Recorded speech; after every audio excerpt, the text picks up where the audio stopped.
Yo conozco al coronel Hardy Colchado desde que era... He trabajado con él de joven, es un buen oficial y yo respaldo su trabajo. Como ministro del Interior tengo la obligación de presentarme al Congreso las veces que sea requerida, porque estamos en un Estado democrático, tenemos la obligación, las autoridades, de responder ante todos los requerimientos que haga el Congreso.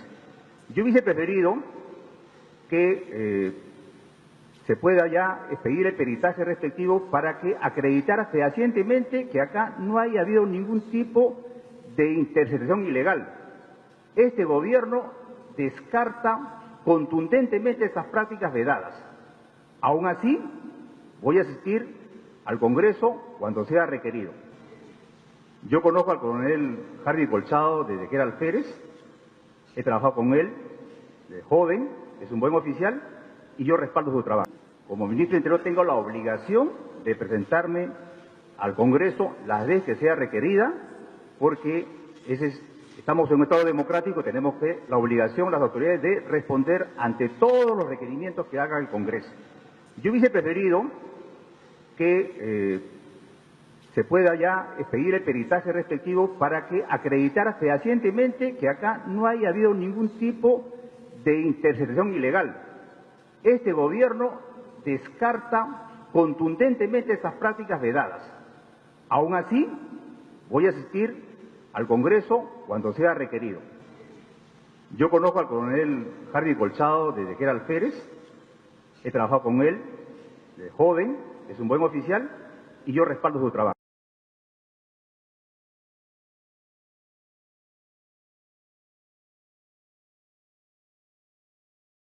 Este programa son las declaraciones del ministro del Interior, Carlos Morán, respecto a esta solicitud de interpelación que se pretende presentar la bancada, el fujimorismo y la bancada aprista, que principalmente sucede por este incidente medio extraño, que todavía tiene más dudas que respuestas, que sucedió en la vivienda del expresidente Alan García.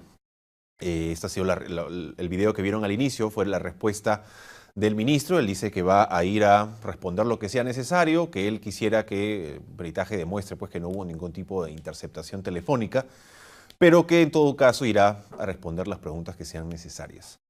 En otras noticias de hoy, también tenemos una propuesta de un congresista del Nuevo Perú, Edgar Ochoa. Este congresista ha anunciado la presentación, todavía no lo presenta, pero ha anunciado la presentación de un proyecto de ley que quiere reducir la pensión actual de los expresidentes a un sueldo mínimo. En este momento estamos viendo en pantalla el proyecto de ley que ya está listo. Todavía no se presenta, pero el congresista ya anunció que se va a presentar y que lo que busca es reducir la pensión que reciben los expresidentes, si no me equivoco, desde el 95, cuando Fujimori aprueba una ley para que todos los expresidentes reciban una pensión equivalente al sueldo de un congresista, que estamos hablando de más o menos unos 15.000 o tal vez un poco más, 15.600 soles. A esto habría que agregarle también, ustedes saben, el tema del transporte, hay un pequeño bono más que reciben, pero lo que busca el congresista del Nuevo Perú es reducirlo a un sueldo mínimo, es decir, a 930 soles. Y también tenemos una noticia más lamentable, desafortunadamente, una persona que se ha identificado como la sobrina del abogado Eduardo Piaggio. Él fue el abogado que defendió al congresista Mamani en este pedido de suspensión por tocamientos indebidos. Una persona identificada como su sobrina llamó a un noticiero de ATV, si no me equivoco, y dijo que ella estaba profundamente dolida por lo sucedido, se encuentra actualmente en una situación un poco difícil porque ella, según refiere, habría sido tocada indebidamente por el abogado de Mamani también a los 11 años, ¿no? Es un caso que todavía no se ha desarrollado, no sabemos si se va a desarrollar, no sabemos si esta víctima tendrá la intención de continuar con algún tipo de acusación. Sucedió hace muchos años, según indica. Pero en todo caso, cualquier información referida al tema la estaremos desarrollando en el diario y debería, por supuesto, desarrollarse lo más pronto posible. Y bien, sobre estos temas y otros más, estamos con el ex premier Pedro Cateriano, autor también del caso García, un libro muy comentado, sobre todo en los últimos meses. ¿Qué tal? ¿Cómo está? Muy buenos días. Buenos días. Bienvenido. Gracias.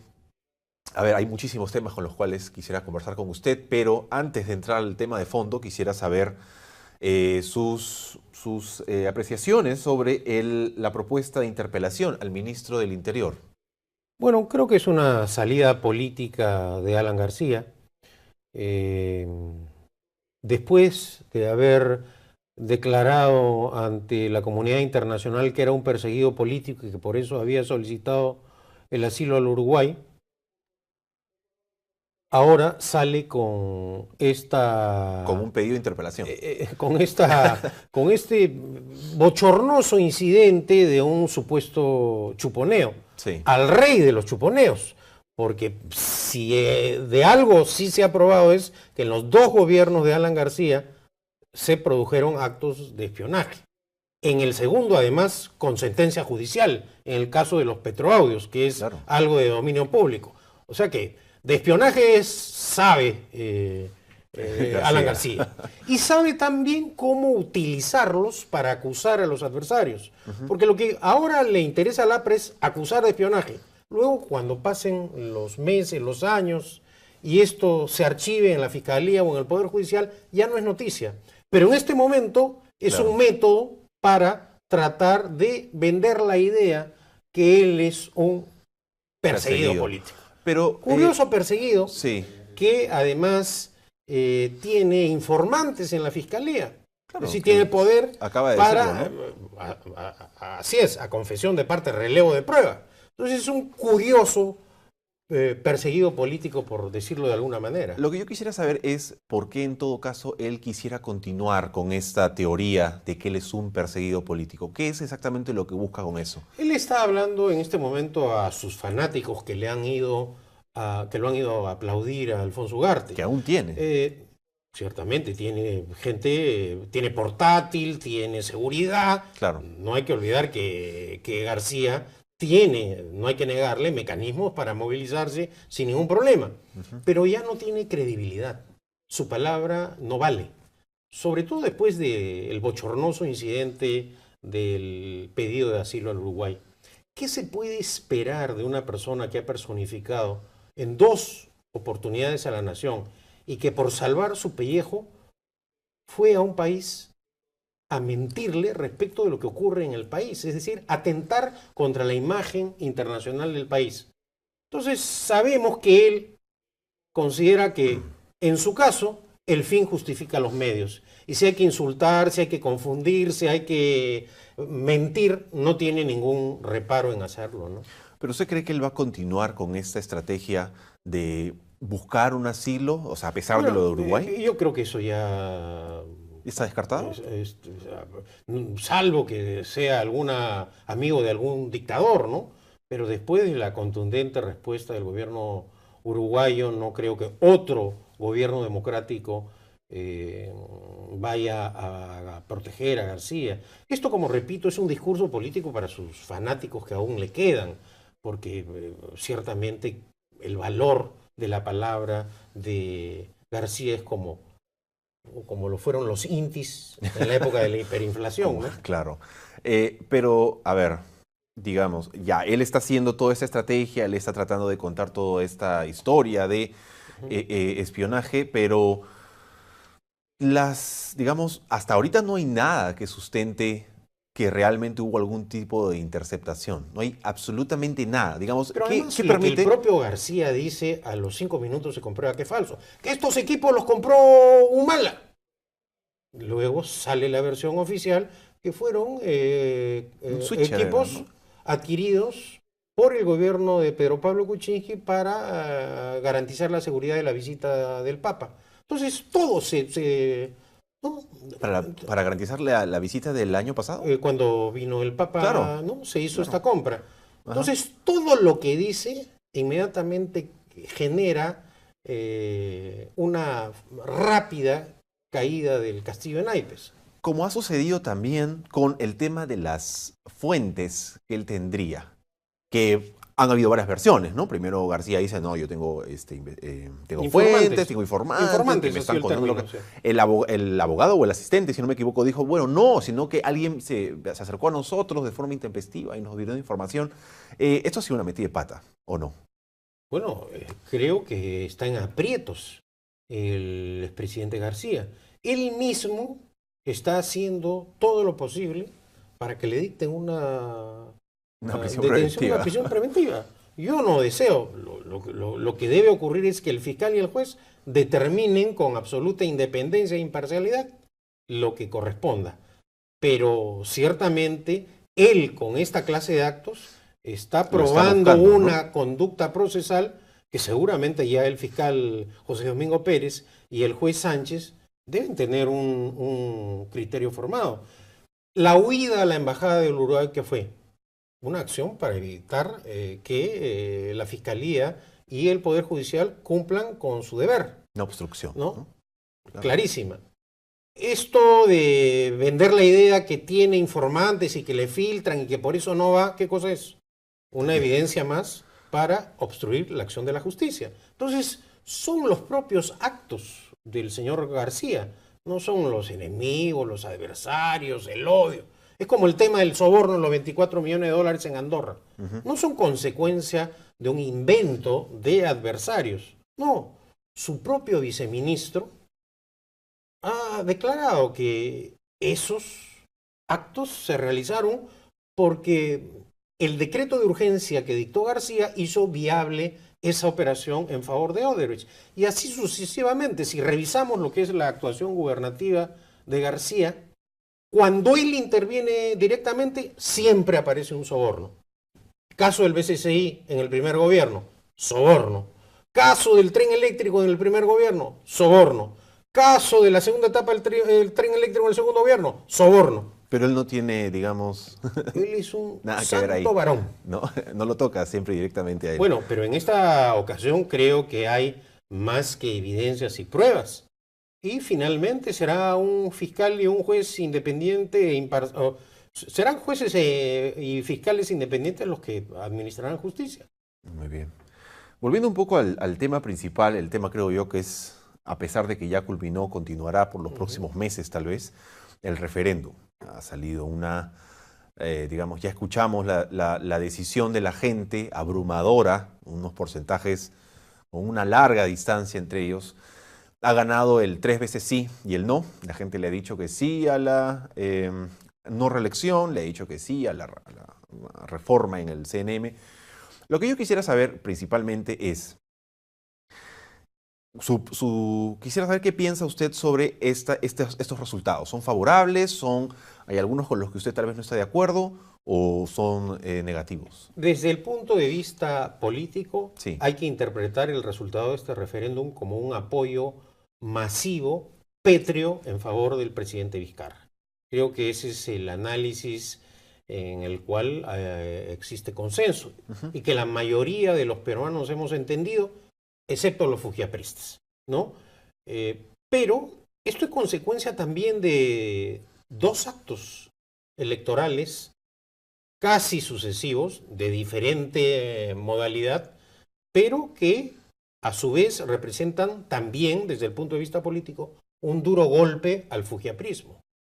Así como se interpreta que es una victoria política del presidente Vizcarra, es una gran derrota política del fujiaprismo, que en estos años ha hecho todo lo posible para que el pueblo vote de esa manera. Primero, en las elecciones regionales y municipales, ojo, no hay que olvidar que en esas elecciones también sufrieron un durísimo golpe apristas y fujimoristas, que no han tenido éxito en ninguna circunscripción nacional. Claro. Y ahora, el pronunciamiento vía el referéndum ha sido más que contundente, casi unánime, porque esta respuesta del no en la última pregunta referida a la bicameralidad, que escondía también la trampita, más el tema de la no reelección, ha sido algo realmente... yo naturalmente advertía que el resultado iba a ser desfavorable para el fujiaprismo, pero no en esta magnitud, ¿no? Creo que en ese aspecto sí ha sido sorprendente, ¿no? A pesar de todas las posiciones que hay, todas las opiniones sobre todas estas propuestas, ¿no? La bicameralidad, la reforma en el Consejo Nacional, etcétera, etcétera, creo yo que la más polémica, la más discutida, incluso en aquellos que no tienen ningún tipo de simpatía por, ya sea Fuerza Popular o APRA o cualquier otro partido criticado, es la tercera pregunta, de la no reelección. No sé si usted coincidirá con esta opinión personal que tengo, pero desde que se han dado los resultados, ya hemos visto algunas reacciones, ¿no? Por ejemplo, ya sea algunos congresistas considerados buenos, que han hecho un buen trabajo, un buen desempeño, diciendo, por ejemplo, Alberto de la Unde, ¿no? Salió a decir, bueno, no hay problema, esos han sido los resultados, aún queda mucho tiempo por trabajar, etcétera, etcétera. Hay otros, por ejemplo, como Rosa Bartra, que dice, ya, pero ahora le toca al Congreso desarrollar todas estas propuestas. Ya han habido algunas reacciones, pero mi pregunta es, ¿usted realmente cree que la no reelección generará algo favorable en el próximo Congreso? Yo lo que considero es que había que respaldar políticamente al presidente Vizcarra y que el ejercicio abusivo del poder del fujiaprismo había que detenerlo. Y la única manera de detenerlo era una respuesta política firme y abrumadora. Y eso es lo que ha ocurrido. De esta forma él podrá culminar su mandato. Porque hasta hace algunas semanas había que ver cómo se referían a él, el axicitario, el encargado, el presidente accidental, ¿no? Había una frase que era ese. Creo que frente a la matonería fujiaprista que era incontenible, había que frenar eso en defensa del orden constitucional y de la investidura presidencial. El riesgo ha sido no restablecer el sistema bicameral, con el cual estoy de acuerdo. También estoy de acuerdo con la reelección, pero era preferible asumir esos costos y defender a Vizcarra. Porque no podíamos repetir nuevamente una caída de un presidente. Y creo que ese ha sido el ánimo que ha tenido el fujiaprismo permanentemente. Entonces, será tarea del siguiente Congreso. Y vemos además lo importante que es debatir en democracia, que es algo que ha evitado este Congreso. Este Congreso no ha fomentado el debate de ideas, el intercambio de impresiones. Este Congreso lo que ha hecho es avasallar, pisotear, violar permanentemente la Constitución, amenazar el Estado de Derecho, desde la denominada vacancia express, que era una intención manifiestamente golpista, hasta la modificación de la Constitución vía reglamento. Es decir, no habían sido contenidos.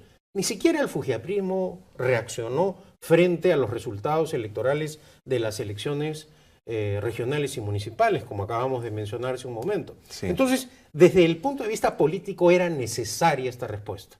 ¿Que hemos tenido que pagar algunos costos? Sí. Pero con esto estamos defendiendo el orden constitucional y frenando a una amenaza constante a la estabilidad política del país. Porque tampoco podemos seguir nosotros con esta secuencia de censuras, caídas de ministros, interpelaciones, que lo único que generan es una parálisis en el Estado. Vemos que, bueno, en algunos casos será impericia de los ministros, pero la ejecución presupuestal de los ministerios es muy pobre, la reconstrucción en el norte no camina, y gran parte de esa responsabilidad la tiene el Parlamento por este constante acoso que ha tenido ante las decisiones, primero del expresidente Kuczynski y ahora del presidente Vizcarra. Este mensaje parece que no lo quiere entender el fujiaprismo, porque lo primero que hicieron fue presentar el pedido de interpelación contra el ministro del Interior, Morán. Claro. Entonces vamos a ver a qué conduce esta continuidad del ejercicio abusivo del poder y desconocer lo que ha sido la voluntad popular, porque así hay que leer los resultados del referéndum, un repudio al fujiaprismo, ¿no? Digamos, una respuesta clarísima de la gente, ¿no? De rechazo. Han pasado 2 días desde el referéndum, ya, digamos, se acabó el tema de la campaña, de las opciones, del voto popular, etcétera, etcétera. Pero ya comienza también el periodo post-referéndum. El presidente ya no tiene ninguna excusa, digámoslo así. Recuerdo una columna de opinión de Marcos Cifuentes, no sé si fue este domingo, que decía que el presidente, ya muy bien, ya se ha enfrentado a un Congreso sin ningún tipo de intención de diálogo, pero también es un gobierno que por sus propios actos, por sus propias manos, ha perdido varios ministros. Ya, si no me equivoco, son como 4 o 5 ministros que ha perdido. Y acá no tiene nada que ver el tema de interpelación, del abuso, han sido por errores netamente cometidos por ellos. Eso es verdad. Mi pregunta es, ¿cuál considera usted que es lo más urgente que debe responder el presidente ahora? Más allá de la reconstrucción, que digamos que son un poco las excusas también utilizadas por la oposición, ¿no? Dicen, no, pero él tiene que responder por la reconstrucción, tiene que responder por la inseguridad, por la anemia. Ya, está bien, son temas importantes, muy de acuerdo. Pero lo realmente urgente aquí, ¿qué podría ser? Bueno, el presidente Vizcarra tiene grandes problemas. No tiene una bancada parlamentaria que lo defienda en el Congreso. Y eso es algo muy difícil para un gobierno que no tenga legisladores parlamentarios que impulsen sus iniciativas, que defiendan sus posturas en el debate político que se da en el Congreso. Eso trae problemas. Salvando las distancias y los contextos, Claro. Lo digo por experiencia propia cuando fui primer ministro, en la recta final del gobierno del expresidente Humala, no había grupo parlamentario, los del grupo oficialista habían abandonado las filas del Partido Nacionalista y articular una acción gubernativa con el apoyo del Congreso implicaba un esfuerzo casi sobrehumano. Entonces el presidente tiene que diseñar una estrategia con su presidente del Consejo de Ministros para ver cómo articula con este Parlamento que no digiere o no quiere digerir los resultados electorales, cómo será la continuidad de su gobierno, porque todavía falta mucho tiempo. Estamos a la mitad prácticamente. ¿No? Entonces, ¿no? En esta situación simplemente no podemos continuar. Más aún cuando los fujiapristas quieren continuar con la práctica de las interpelaciones y el acoso a los ministros. Entonces, el presidente ha recibido un aval, un apoyo político importante de la ciudadanía y tiene que diseñar una estrategia inteligente para destrabar esta situación con el Congreso. La democracia consiste en el equilibrio entre los poderes del Estado, no en el enfrentamiento permanente entre los poderes del Estado. Es cierto que la política implica defensa y ataque, o ataque y defensa, pero no permanentemente una situación de conflicto entre los poderes del Estado que impida el diseño, la operación del sistema o el funcionamiento del sistema político establecido en la Constitución, ¿no? Muy bien, tenemos imágenes de las declaraciones del presidente del Consejo de Ministros. Adelante, por favor. Yo estoy muy optimista de que podamos, a partir de los resultados ya, olvidar las diferencias que ha habido del domingo para atrás. Hay un resultado importante para el Perú y obviamente la lectura que podemos hacer sobre este resultado, no hay ganadores ni perdedores en esto. Lo que hay es un mensaje a la población para que podamos poner en marcha las reformas que han sido puestas a la decisión de la población. Y en eso necesitamos trabajar muy articuladamente, Ejecutivo y Congreso, y nosotros rápidamente en esta semana ya estamos listos para presentar la propuesta en relación a la Junta Nacional de Justicia y esperemos que el Congreso lo pueda asumir muy rápidamente. Los congresistas de la bancada de Ciudadanos por el Cambio mencionaban de que no se reunían hace 6 meses con usted. ¿Cuándo planea reunirse con bueno, es una... ¿Cuándo planea reunirse con Bueno, es una expresión que nosotros... ¿Es hace 6 meses, es cierto eso? No, hay reuniones periódicas, pero... ¿Hace cuánto tiempo calculó usted? No, el presidente se reúne permanentemente, yo también. Pero eso para mí ya pasó. No hay ninguna voluntad de nuestra ¿Qué les diría, parte Premier? que nos juntemos más bien a pensar para adelante y a trabajar hacia adelante. La discusión es nosotros no queremos perder energías en eso, más bien juntar las energías de ellos y nosotros para seguir adelante. Dejar de lado los comentarios que no aportan para nada. No aporta para nada, por eso es que yo no voy a comentar absolutamente nada y solamente voy a decirles de que necesitamos trabajar juntos estas reformas, ¿no? Disculpa, Hay el una expresidente interpelación plantea planteada. fiscales para el caso Lavallato. Muchos analistas Bueno, han dicho que es peligrosísimo. ¿Qué opinión tiene usted? Pero por supuesto, yo creo que ha sido espero yo simplemente un error, una imprudencia del expresidente, pero señalar que tiene infiltrados o que tiene allí gente o fuente de información no es lo correcto, ¿no es cierto? Felizmente nosotros seguimos creyendo en la independencia de poderes que hay ahí. El Ministerio Público tiene que ser reforzado, hacer lo que tiene que hacer. El Ejecutivo no tiene que meterse absolutamente en nada, como no lo ha hecho nadie. El Ejecutivo. Bien, esas fueron declaraciones del presidente del Consejo de Ministros, César Villanueva, declaraciones muy protocolares, tal vez. Ya no le veo o no le siento mucho ánimo de enfrentamiento, ya está, digamos, es un discurso también post-referéndum.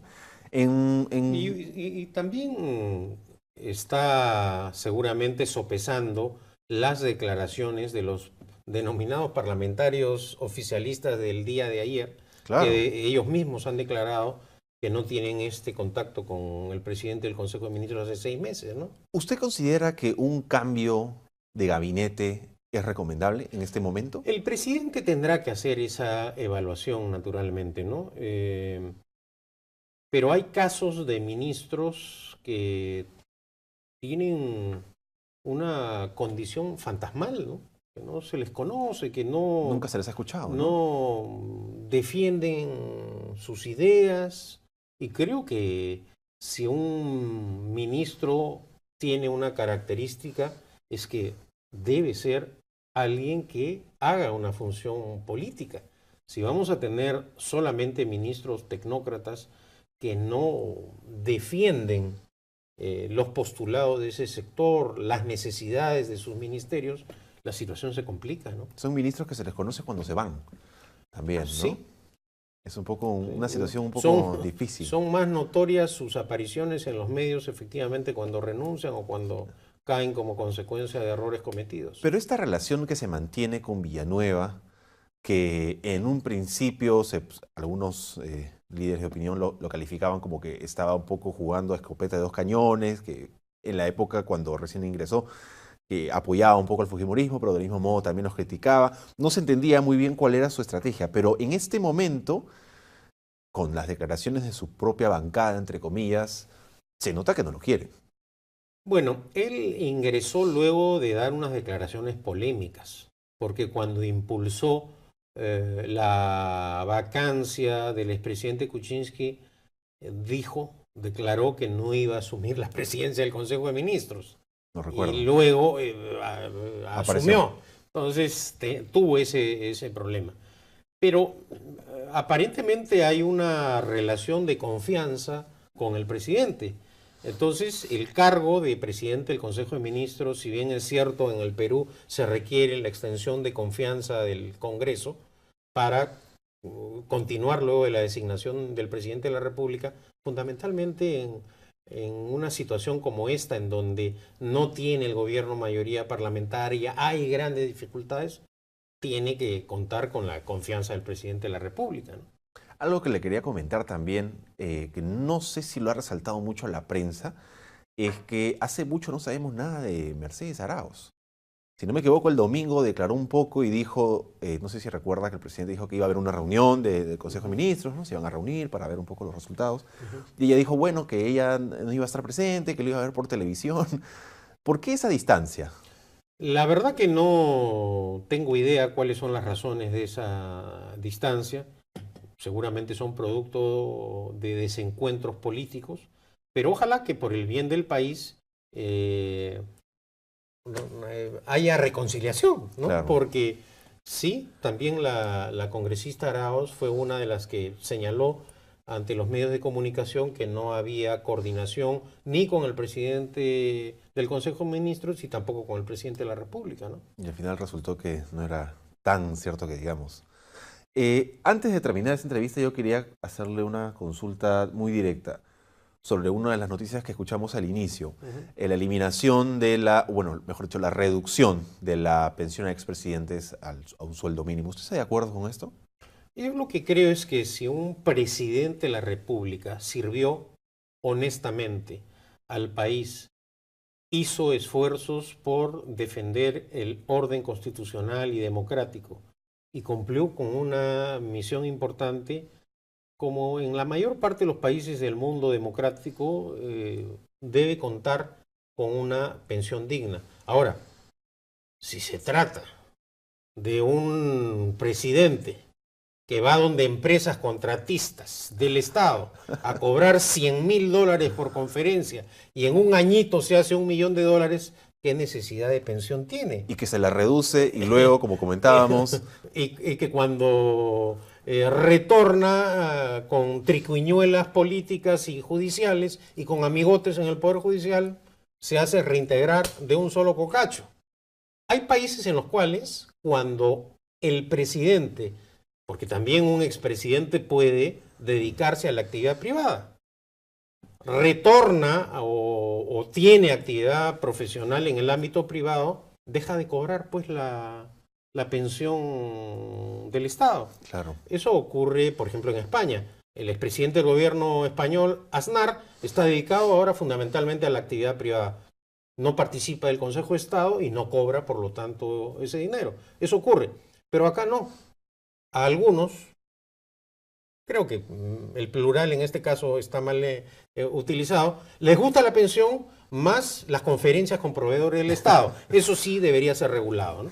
Y si no me equivoco, los únicos que están recibiendo esta pensión, porque Fujimori no la recibe por la sentencia. Fujimori por condena judicial, ¿no? Toledo se la suspendieron. Pero se ha hecho restituir la pensión como rector de la agraria. Universidad, sí. Y ahí yo tengo mis dudas de la legalidad de tanto del pedido como de la concesión. De repente es un rector naranja y todavía las influencias de la señora Salgado también en esa universidad, claro, que pueden haber motivado a este pago que desde el punto de vista jurídico considero que es absolutamente ilegal, ¿no? Porque entonces no reciben ni Fujimori, a Toledo se la suspendieron, si no me equivoco, Carhuancho. No lo sé. Bueno, por resolución judicial se puede suspender la pensión. Así que los únicos que estarían recibiendo en este momento son Alan García y Ollanthumal. Y Kuczynski, ¿no? Y, bueno, también el expresidente. Me había olvidado tan poco tiempo que duró. Le agradezco mucho por estar aquí. Encantado. Es un gusto conversar con usted. Y, bueno, nosotros nos despedimos no sin antes decirles que Voces que merecen ser escuchadas llega para motivar la solidaridad de todos los peruanos. Llama al 702-8600 y apadrina. Ayuda a que nadie viva en la pobreza. Conmigo es hasta aquí. No sé si nos veremos mañana, pero nos veremos muy pronto. Ya nos vemos.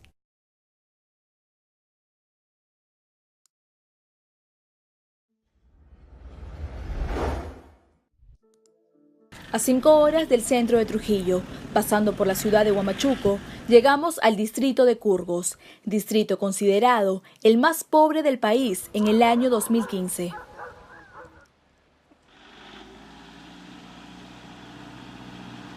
Nuestro destino final es la comunidad de Choctamalca y la única manera de llegar es por trocha, cruzando montañas a más de 3.000 metros de altura.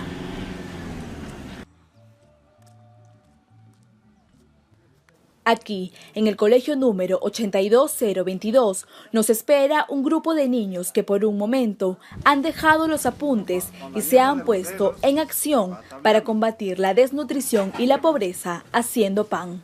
¿Estamos contentos o estamos tristes? Contentos.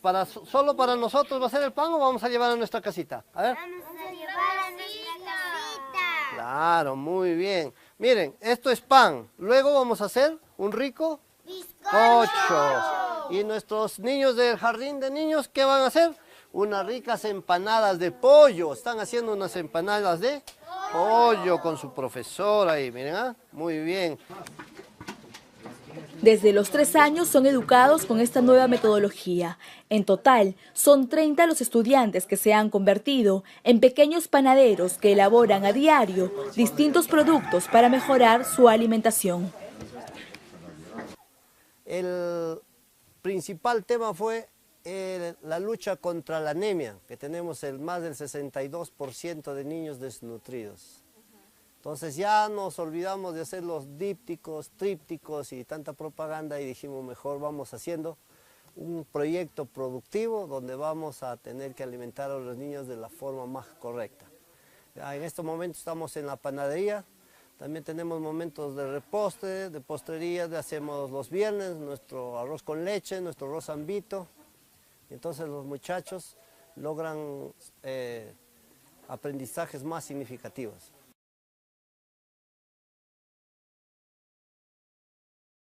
Su nombre es Rafael Ledesma Ríos, un ex militar que decidió seguir demostrando su amor al país a través de la educación. Tiene 25 años como docente y desde el 2016 está a cargo de este centro educativo. Su principal objetivo es lograr que sus niños tengan una mejor calidad de vida por medio de la innovación. Lo que hice es volver a utilizar tecnología de nuestros ancestros, un horno casero, ¿no? Donde podemos preparar variedad de cosas y poderlas consumir directamente. Pero estos niños ya van a ir poco a poco sabiendo la utilidad y lo necesario que es emplear un mandil. También de lavarnos las manos, de estar aseados, ¿sí? De manejar productos que después van a comerlo ellos mismos. Entonces ya se están preocupando que estén recortadas sus uñas. Inversa, ahora de la escuela llevan pan para su casa. Pero nada de esto sería posible sin la ayuda que desde hace 2 años ha llegado a Curgos. Esta cocina lo mejoramos de la calidad que estaban sacando en Cajamarca. Una chimenea, tiene anillos para ir regulando la velocidad de las ollas, ¿no? Una cámara de combustión es con leña por acá y tiene su chimenea. Y ahora se ha construido este horno artesanal que se ha convertido en la principal herramienta educativa. Claro, yo estoy emocionado como siempre, ¿no? Un profesional cuando hay apoyo en su comunidad para sacar este proyecto adelante, uno se siente emocionado. En el futuro no se van a olvidar nadie. Yo estoy seguro que algún día voy a cruzar el transatlántico y uno de los chefs van a ser mis alumnos.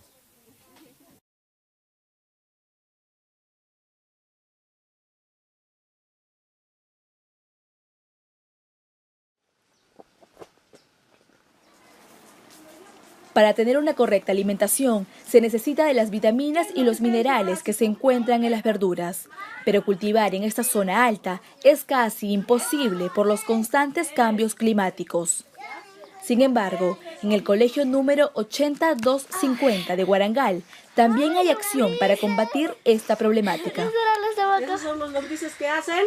¡Abono! Entonces, nuestras plantitas, ¿qué necesitan? Agua.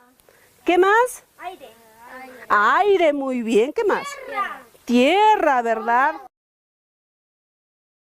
Aquí se ha construido un fitotoldo que permite cosechar gracias al calor y a la luz del sol y protege los sembríos de las heladas. En este proyecto se han entregado semillas y se ha brindado las herramientas necesarias para que los alumnos aprendan a cultivar alimentos de calidad. Ya hemos cosechado lechuga, pepinillo, rabanito, tomate. Lo que está mejorado lo consumen más los niños en crudo, como fruta. También cuando hay abundancia, se les hace sus mermeladas, se les hace sus ensaladas.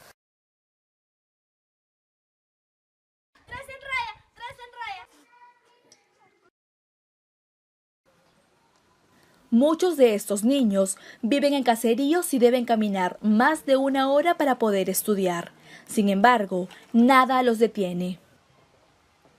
Ellos han encontrado en sus profesores un ejemplo que los motiva constantemente a seguir educándose. A ver, 1, 2, 3, 4. Quiero enseñar a alumnos, quiero ser profesora, porque me gusta enseñar a mis sobrinos, a los que no saben casi los números. 1, 2, 3. Con solo 7 años, Sandra tiene claro lo que quiere lograr. Ella se levanta temprano para ir al colegio y, al igual que otros niños que viven en el campo, ayuda a su mamá con las tareas del hogar. Yo pico cebolla y un ajo, como no hay zanahoria, y entonces hago y aderezo y echo agua y voy a traer papa seca y un huevo de gallina. ¿De dónde lo traes? De ahí de mi nido que pone mi gallina. Ajá. ¿Y tú cocinas para quién? ¿Para la cena para quiénes? ¿Quiénes comen tu comida? Mi mamá, mis hermanos y mis hermanas. Necesito platicarte de mis problemas, hablarte, con un abrazo expresarte que necesito de ti. No es momento para hacer... La educación es un derecho, es la base de la sociedad que permite el desarrollo y debe estar presente en cada rincón. Para ello, necesitamos más profesores capacitados como estos, que a pesar de estar en los puntos más alejados, buscan lo mejor para los niños que son el futuro del país.